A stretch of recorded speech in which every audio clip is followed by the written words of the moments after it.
Hi guys, Agrippa Maxenius here, and I'm trying this new game called Us and Them Cold War. It's sort of like an espionage game based with like secret agents and stuff, but it's also a world strategy game, which is really interesting. And really, all it's about is the capitalists versus the communists during the Cold War. So we're actually going to take the communists. Don't ask me why. And I think we'll name the game here Agrippa. We'll go ahead and proceed, see what we can do, and basically see how the game works. And looks like we're going to get a kind of a cool intro video here, hopefully.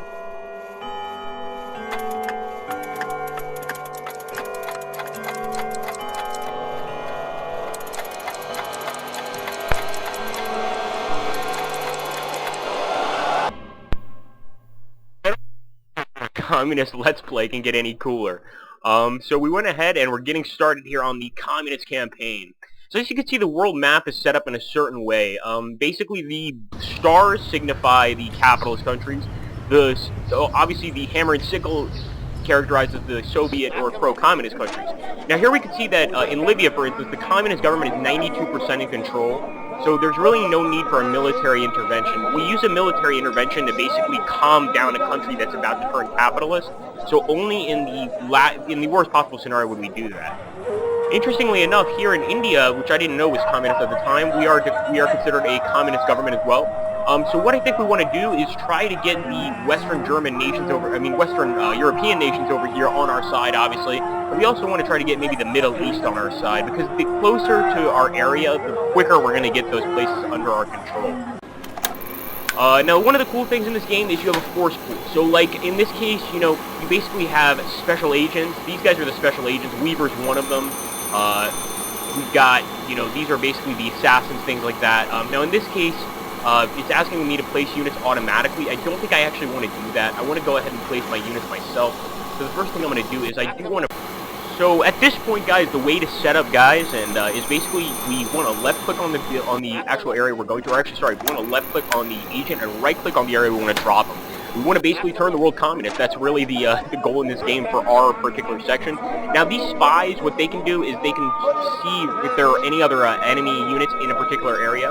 So we definitely want to drop one of these spies in Russia, because we don't want people coming to Russia. And interestingly enough, we also have Mikhail Gorbachev as our leader. We also have some assassins. We definitely want to drop an assassin in the USSR.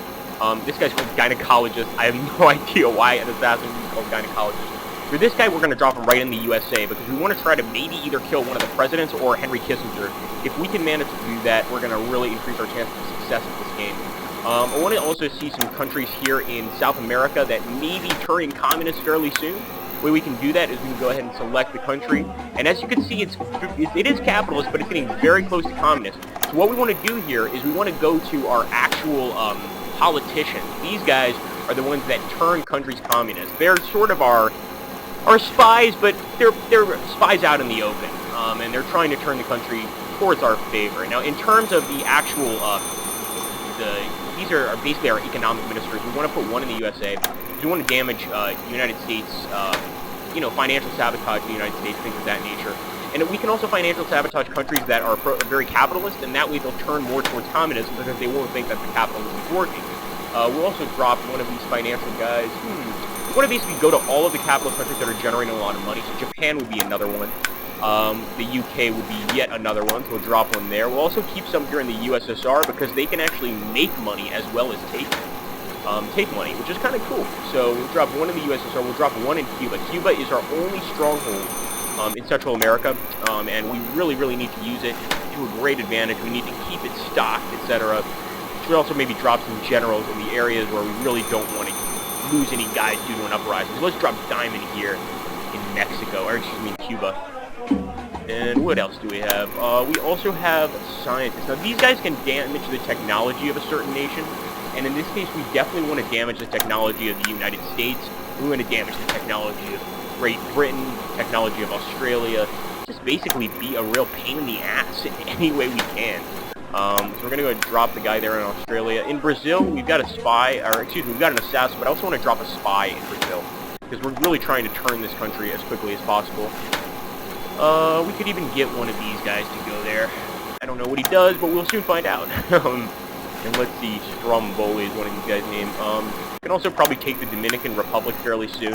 But you got to be careful, because the thing is, like, some of these countries aren't really worth much. Like, if you guys take a look at the Dominican Republic, any second now, it's the importance of it is only one. But at the same time, I think that basically this is going to increase our overall, hold in this area, so I wouldn't mind going for a place like the Dominican Republic. Mexico is also looking pro-capitalist, but it could turn communist if we work at it. So we're going to go ahead and drop some of our political analysts there. We'll drop a spy, too, and try to turn Mexico. That would definitely cause a problem for the United States. We've got some northern African countries here that could stand to go communist as well. For instance, this country right here, Libya, is on the verge of a communist revolution.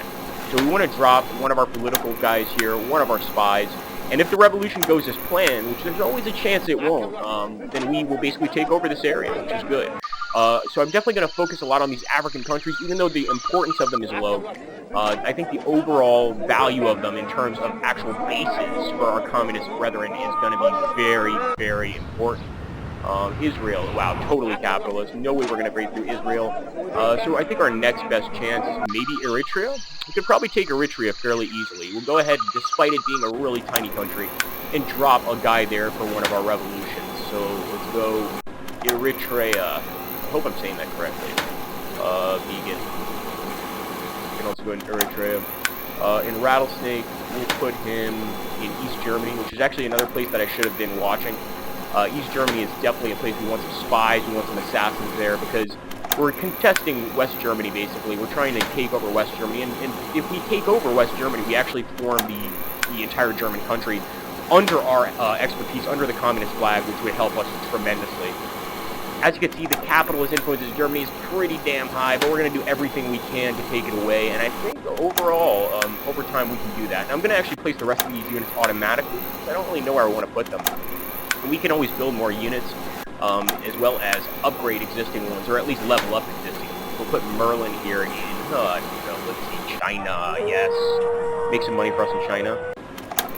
Thought you were going there, Merlin. What's going on there? Okay, and we're going to end the turn here and see what happens.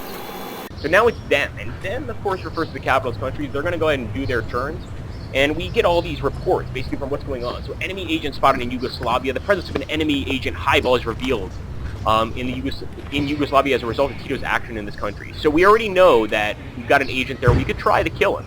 Presence of enemy agent SEAL is real in the USSR.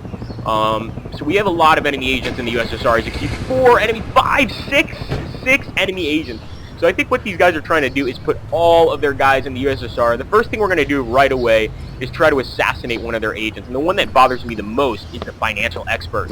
The success rate is currently 100%. We're going to proceed. Efficiency, quickness, a deadly masterpiece. And as you can see, just for that assassination, our assassin here, Honeysuckle, is going to go up in skill a bit, which is really awesome.